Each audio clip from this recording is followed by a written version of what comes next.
ba na gumagamit pa rin ng kahoy sa panahon ito? Ayan, dito po tayo ulit magluluto ng pagkain ng aso. Ayan, habang kumakakain, ayan, nagpaparikit.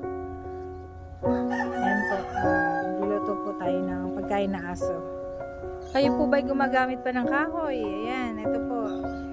Magluluto na naman po tayo ng pagkain ng aso para po makatipid sa dog food.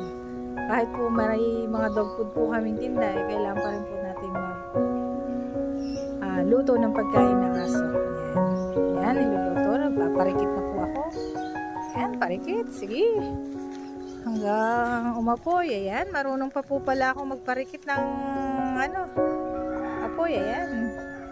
Ayan, nagsalin po tayo ng tubig para hindi po masunog yung ating ayan, halo-halo. Hinahalo-halo po natin para hindi dumikit yung kanin o bigas dyan sa kaldero sa ilalim po. Ayan. Sige lang, parikit lang ng parikit. Ayan. Ayan po, napaka mausok. Mausok nga lang po sa pagpaparikit ng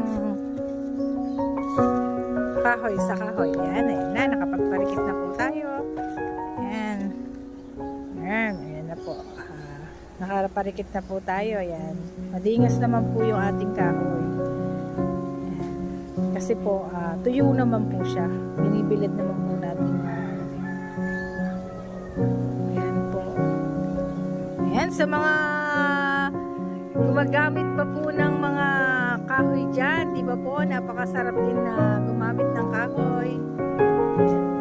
Ayan, ihip-ihip muna para lumakas ang apoy. Kayo po ba nag-umiihip din sa pagpaparikit ng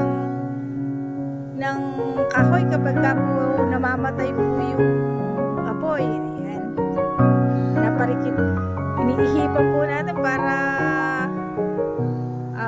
sabi nga nila lumakas yung apoy kasi po wala tayong yung pang-ihip po ba nung araw yung ano po ba yun ng buho. Ayan, pwede pong pang-ihip po yung ng buho yung katawan ng buho po. Yan. Kasi po may butas po sa gitna yun malaki po yung butas sa gitna ng buho. Ay pwede po yun pang-ihip ng kalan kapag ka po namamatay. Sana po yung mga kabataan pa po natin dyan na hindi na yata marunong gamit ng kahoy. Ayan,